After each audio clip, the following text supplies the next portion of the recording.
할렐루야, 아멘. 여러분, 우리는 지금 권위를 잃어버린 시대에, 권위를 부정하는 시대에 살고 있습니다. 가정에서는 부모의 권위가 사라졌고, 학교에서는 교사의 권위가 사라졌습니다. 직장에서도 상사가 권위를 말하면 꼰대 취급을 받습니다. 권위를 최고의 가치에 두는 권위주의는 지양되어야 하겠지만 권위 자체를 부정하면 안 됩니다. 권위가 없는 가정, 권위가 사라진 학교나 사회, 건강한 가정이나 사회가 될 수 없습니다.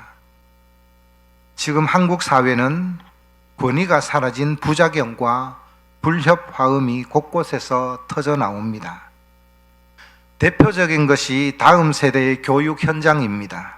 도가 지나친 몇몇 학부모들의 악성 민원으로 인해서 소풍, 현장 체험 학습이 사라져갑니다. 심지어 아이들이 건강한 신체 발달에 필수인 체육 과목도 사라질 위기에 처해 있습니다. 여러분, 왜 이런 지경에 이르렀을까요? 이것은 모렴치한 몇몇 사람들 때문에 빚어진 것이 아닙니다. 교육 시스템 자체가 잘못된 것입니다. 교육 일선에 있는 교사들의 권위를 빼앗은 결과입니다. 그렇다면 여러분, 교회는 어떨까요? 교회도 크게 차이가 없습니다. 한국 교회는 사회로부터 신뢰를 잃은 지가 오래되었습니다. 교회에 대한 부정적인 인식이 팽배해 있습니다. 사람들은 교회가 한국 사회에 꼭 필요하다라고 여기지 않습니다. 목사에 대한 신뢰도 바닥에 떨어졌습니다. 왜 이렇게 되었을까요? 물론 교회가 전하는 이 복음에 대한 잘못된 이해와 정보로 인해서 오해받는 부분이 없지 않습니다. 그런데 여러분, 그것이 다가 아닙니다. 교회가 권위를 잃어버린 것은 교회의 책임도 적지 않습니다. 우리 주님은 분명히 교회에 권위를 주셨습니다. 마태복음 28장 18절에서 20절 말씀을 보면 우리 주님께서 승천하시기 전에 이렇게 말씀하셨죠. 우리 같이 한번 읽어볼까요? 앞에 있습니다. 시작. 예수께서 나와 말씀하여 이르시되 하늘과 땅의 모든 권세를 내게 주셨으니 그러므로 너희는 가서 모든 민족을 제자로 삼아 아버지와 아들과 성령의 이름으로 세례를 베풀고 내가 너희에게 분부한 모든 것을 가르쳐 지키게 하라. 볼지어다 내가 세상 끝날까지 너희와 항상 함께 있으리라 하시니라. 하늘과 땅의 모든 권세를 가지신 예수님이 이 세상 끝날까지 너희와 함께 하겠다, 즉 교회와 함께 하겠다라고 말씀하고 있습니다. 주님이 교회와 함께 하시겠다는 이 말씀은 곧 이 땅의 교회들에게 하늘과 땅의 모든 권세를 주셨다라는 말과 같습니다. 그런데 여러분, 교회 스스로가 이런 권세를 잃어버린 것입니다. 그렇다면 여러분, 잃어버린 이 권위와 권세를 어떻게 다시 회복할 수 있을까요? 그 신비한 비밀을 오늘 본문에서 우리가 확인할 수 있습니다. 오늘 본문의 말씀은 마가복음에 기록된 예수님의 첫 번째 사역이자 기적 사건입니다. 복음서 기자들은 예수님의 첫 번째 사역을 소개할 때 매우 신중하게 선택합니다. 우리도 마찬가지죠. 우리가 해야 할 일들이 여러 가지 있다면 가장 중요하고 가장 우선적인 것을 맨 먼저 처리합니다. 그렇지 않습니까? 그러므로 가장 먼저 기록되었다라는 것은 가장 중요하다라는 의미가 있는 것입니다. 요한복음에서 예수님의 첫 번째 사역은 가나 혼인 잔치집에서 물로 포도주를 만든 사건입니다. 사도 요한은 이 사건을 예수님의 첫 번째 사역에 배치한 이유는 온 인류가 잃어버린 참 기쁨을 회복시키시는 예수님의 그 신성을 보여주기 위함입니다. 예수님이 없는 이 세상, 예상은 잔치집에 포도주가 끊어져 버린 것과 같다라는 거예요. 예수님이 이 땅에 왕으로 오심으로 인해서 잃어버린 기쁨을 회복시키시겠다라는 그런 의미에서 요한은 이 사건을 맨 먼저 서두에 기록한 것입니다. 누가는 예수님의 이 사역을 예수님께서 고향 나사렛의 회당에서 이사야 61장의 말씀을 펼치신 이후에 포로된 자에게 자유를, 눈먼 자에게 다시 보게 하고 눌린 자를 자유롭게 하는 주의 은혜의 해를 전파하는 이 모든 일들이 오늘 너희의 귀에 응하였느니라 라는 선포로 예수님의 첫 사역의 시작을 알리고 있습니다. 마가는 오늘 본문인 회당에서 더러운 귀신을 쫓아내는 사건을 첫 번째 사건으로 기록하고 있습니다. 마가는 왜 이 사건을 예수님이 행하신 기적 사건 가운데 가장 먼저 기록했을까요? 여기에는 하나님의 거대한 계획과 영적 메시지가 담겨져 있습니다. 마가복음 1장 15절 말씀에서 예수님은 공생의 첫 일성으로 때가 찼고 하나님의 나라가 가까이 왔으니 회개하고 복음을 믿으라 이렇게 선포하셨습니다. 하나님의 나라가 임했다라는 것은 반대로 지금까지 이 세상을 지배하고 있던 세력이 누구라는 뜻입니까? 어둠의 세력인 사탄이 권세를 잡고 이 세상을 지배하고 있었는데 이제 사탄의 권세가 무너지기 시작했다라는 뜻입니다. 마가복음의 첫 기적 사건이 귀신을 쫓아냈다라는 것은 하나님의 나라가 이 땅에 임함과 동시에 악한 영들과의 전면전이 시작되었다라는 것을 알리는 선전포고인 것입니다. 여러분, 우리 예수님의 사역은 단순히 사람들의 마음을 위로를 하고 도덕적인 교훈을 주시기 위함이 아닙니다.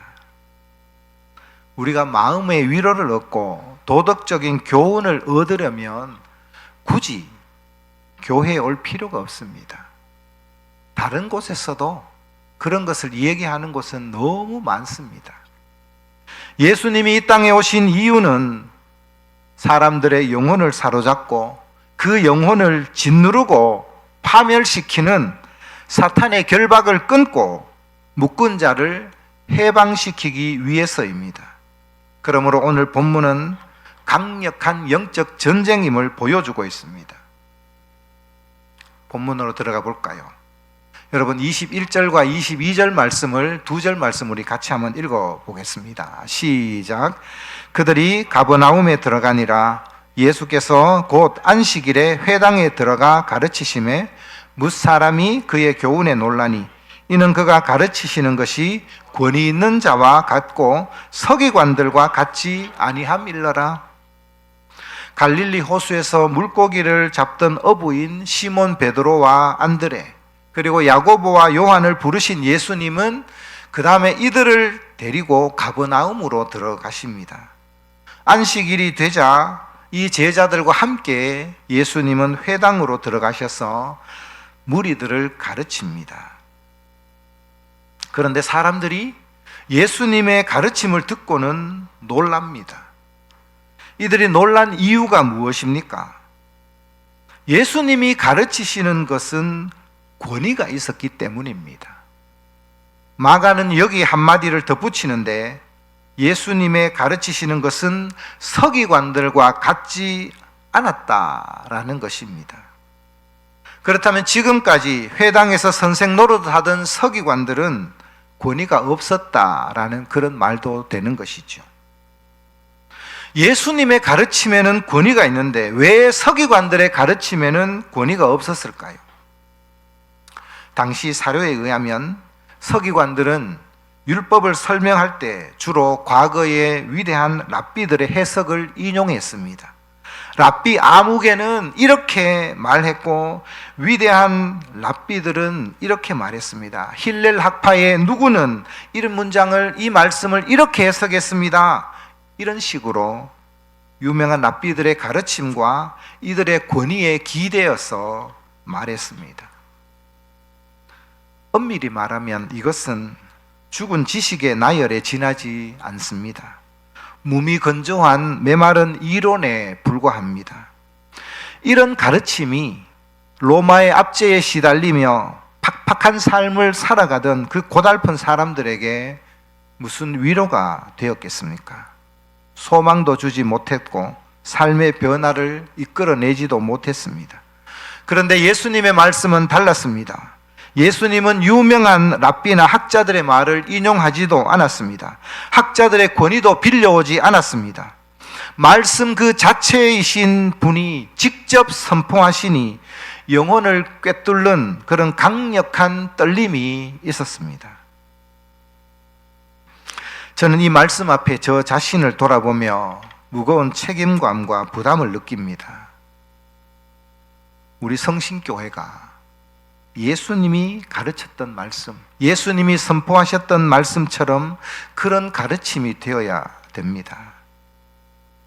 강단에서 선포되는 이 말씀을 통해 우리가 삶의 소망을 가져야 됩니다.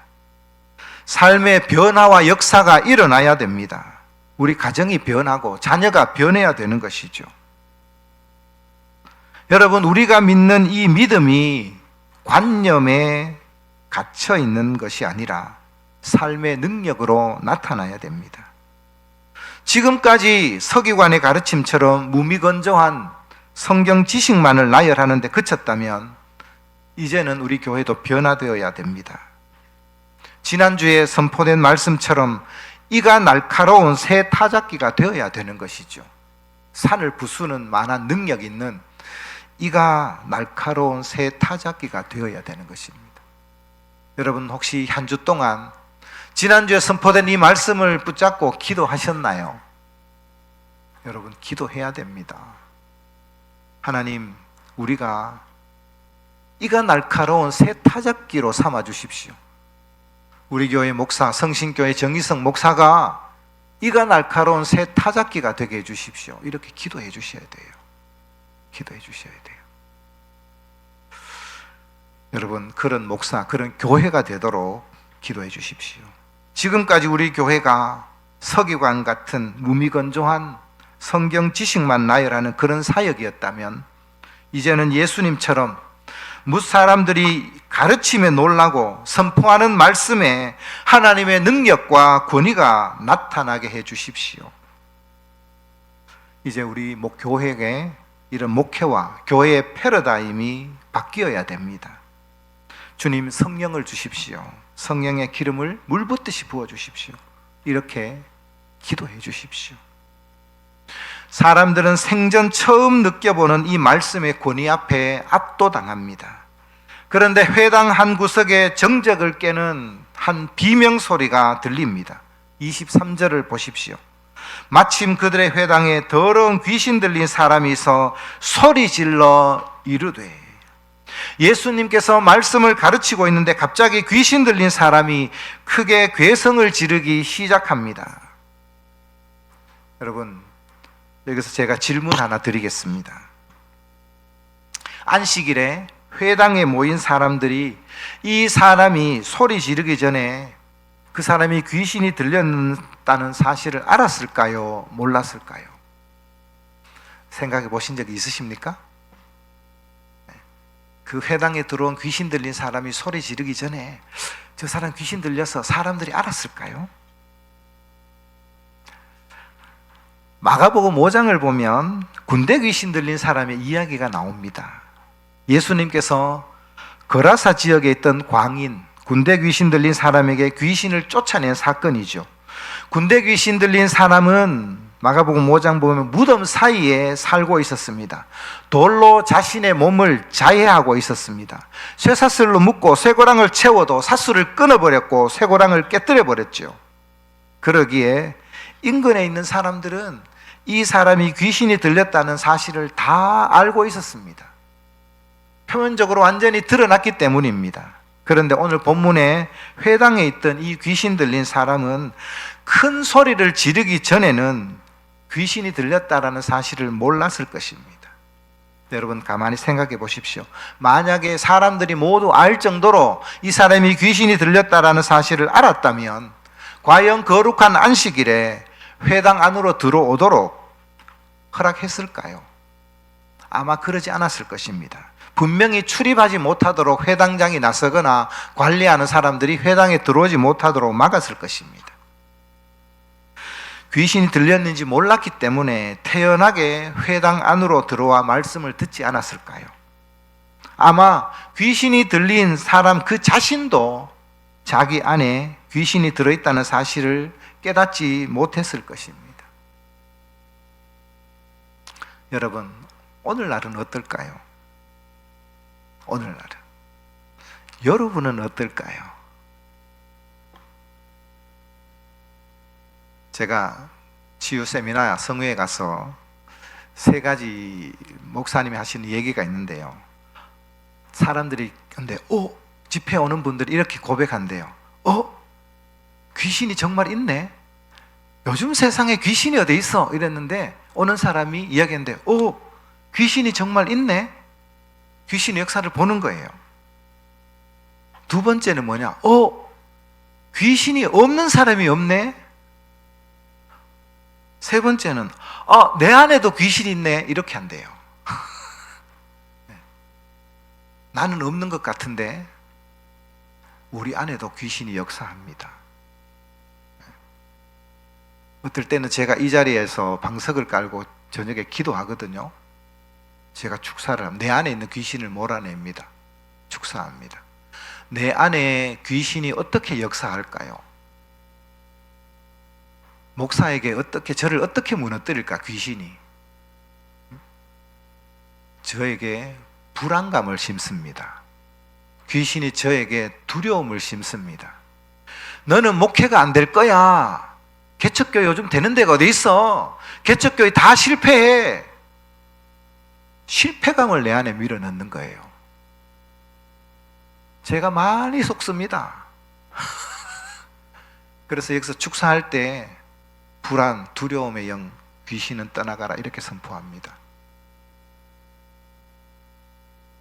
요즘 제 얼굴이 좀 편안해진 것 같지 않습니까?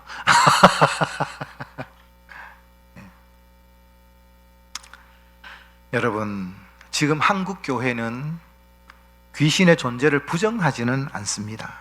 그런데 귀신, 악한 영, 이것이 사람 안에서 어떻게 역사하고 있는지 잘 모르기도 하고 잘 가르치지도 않습니다.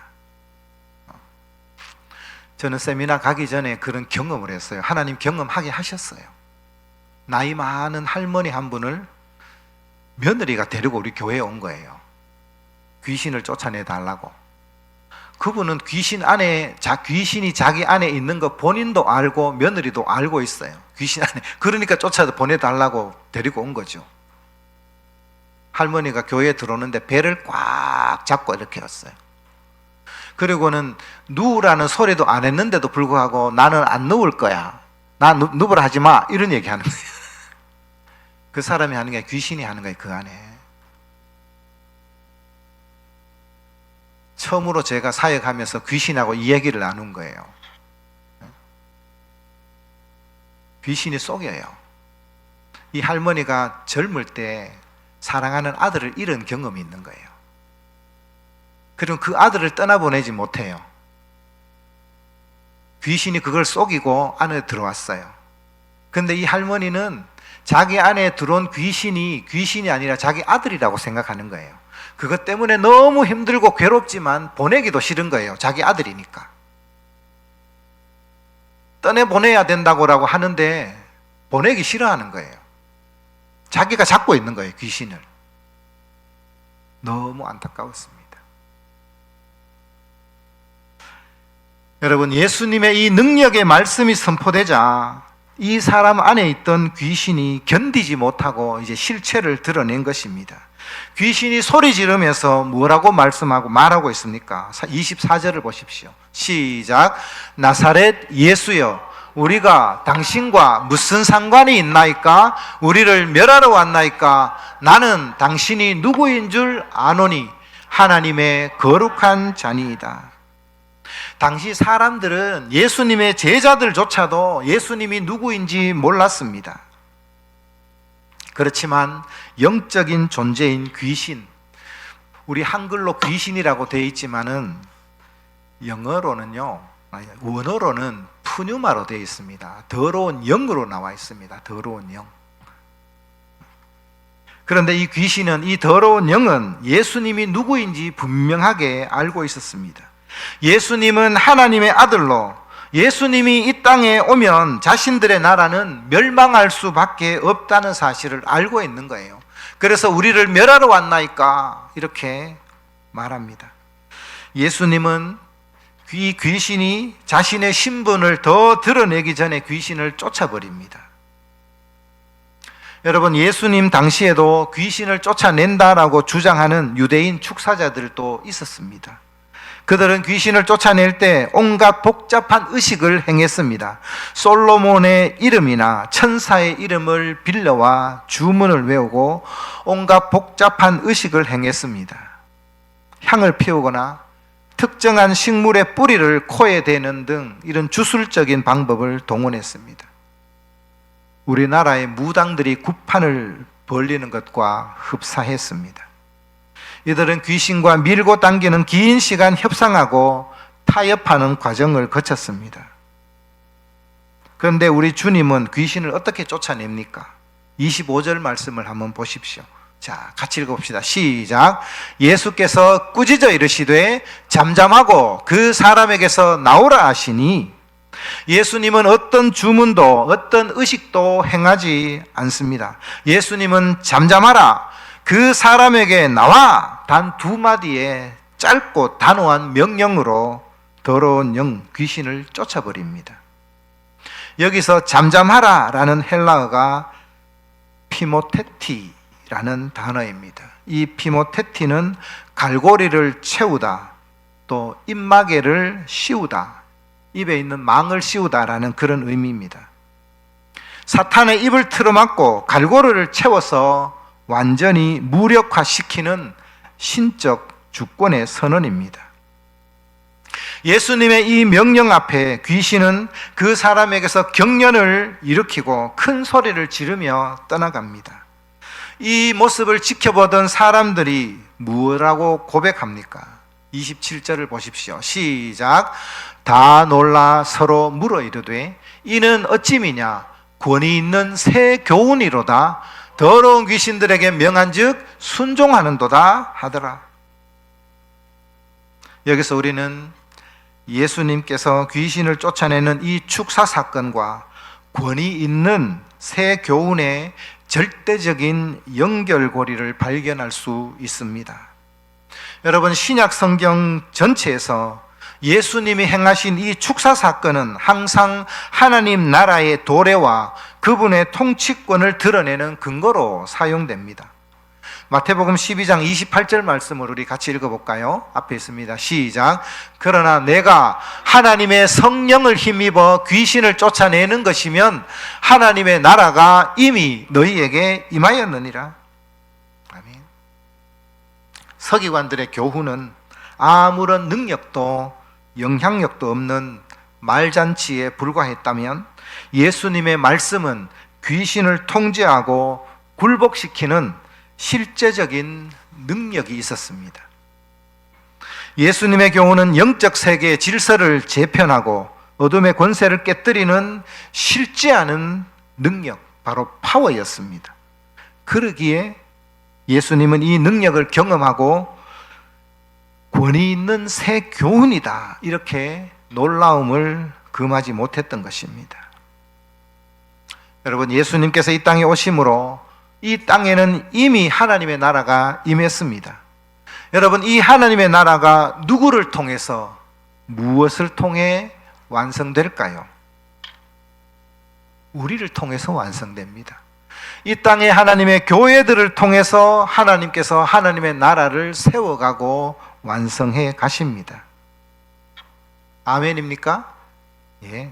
그렇다면 우리가 이 땅의 교회가 잃어버린 이 권위가 있는 새로운 교훈, 이 하나님의 능력을 회복해야 됩니다. 그런데 안타까운 것은 지금 한국교회 안에 귀신, 축사, 이것은 무언의 금기어가 되어 있습니다. 귀신을 쫓아낸다고 하면 이단 사이비로 몰아갑니다. 어쩌면 오늘 설교가 제가 유튜브에 올려놓으면 항의와 비난의 댓글이 달릴지도 모르겠습니다. 여러분, 지금 한국교회와 이 시대의 교회를 한번 보십시오. 가버나움 회당에서 사람을 가르치던 서기관들의 모습과 너무나 닮아 있지 않습니까? 오늘날 교회는 심각한 위기에 직면해 있습니다. 여러분, 이 위기의 본질이 무엇일까요? 교회가 돈이 없기 때문에 위기입니까? 교회 건물이 초라하기 때문에 교회가 위기입니까? 아니죠. 한국 교회가 잃어버린 것은 어둠의 권세, 이 사탄의 권세를 압도하는 그런 영적 권위와 권세를 잃어버린 것입니다. 유튜브에 설교를 한번 보십시오. 얼마나 세련되어 있는지 모릅니다. 저처럼 경상도 사투리가 툭툭 튀어나지 않고 아주 매끄러운 서울 말을 쓰는 목회자들이, 목소리도 좋은 목사님들이 얼마나 설교를 잘하는지 몰라요. 찬양도 화려합니다. 체계적인 성경 공부가 교회마다 잘 갖춰져 있습니다. 시스템화가 되어 있습니다. 그러나 여러분, 교회 안에 들어와 있는 죄, 각종 중독에 결박되어 있는 사람들이 교회 안에 넘쳐나는데도 대책이 없습니다.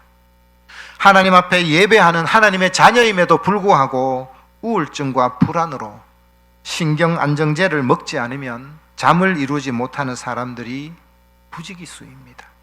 그런데 교회는 이것을 해결해 주지 못합니다. 예수님께서 귀신에게 잠잠하고 그 사람에게서 나와! 라고 선포했던 것처럼 교회도 이 세상을 향해, 그리고 영적으로 묶인 사람들을 향해 잠잠하고 그 사람에게서 나와! 이렇게 선포해야 됩니다. 눌린 자, 매여 있는 자를 우리가 건져내야 됩니다. 여러분, 누가복음 9장 1절 말씀을 보면 예수님께서 12제자를 보내십니다. 그러면서 뭐라고 말씀을 합니까? 자, 같이 한번 읽어볼까요? 시작. 예수께서 12제자를 불러 모으사 모든 귀신을 제어하며 병을 고치는 능력과 권위를 주시고, 예수님께서는 제자를 보낼 때 빈손으로 보내지 않으셨습니다. 이들에게 귀신을 제어하며 병을 고치는 능력과 권위를 이미 주셨다라고 말씀하고 있습니다. 권위를 주신 이후에 이들을 보내신 것입니다. 여러분, 우리는 이 말씀을 믿어야 됩니다. 우리 성신교회가 이 교회에 섰다라는 것은 예수님께서 이미 이 권세를 우리에게 주셨다라는 겁니다. 다만 우리가 이것을 믿지 못하기 때문에 우리가 이것을 사용하지 않는 거예요. 예수님의 그 권위를 사용하지 않을 뿐입니다. 우리는 이 말씀을 믿고 선포해야 됩니다. 여러분, 이것이 한국교회가 잃어버린 권위를 회복하는 길입니다. 우리가 너무나 잘 알고 있는 말씀, 제가 말씀을 나눌 때 계속해서 몇 번이나 강조하죠. 그죠? 이 말씀은 우리 성신교회 모든 지체들이 다 외웠으면 좋겠습니다. 저는 이 말씀을 외우고 기도할 때마다 선포합니다. 저도 그렇고 아내도 그렇고. 여러분, 이 말씀을 외워서 선포하십시오. 가정에 선포하시고 자녀들에게 선포하십시오. 우리 같이 읽어볼까요?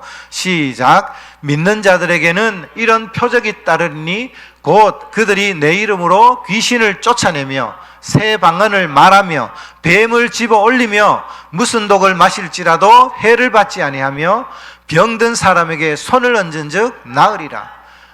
아멘. 하나님, 믿는 자들에게는 이런 표적이 따르겠다라고 말씀하고 있습니다. 주님, 이 말씀을 우리가 믿음으로 취합니다.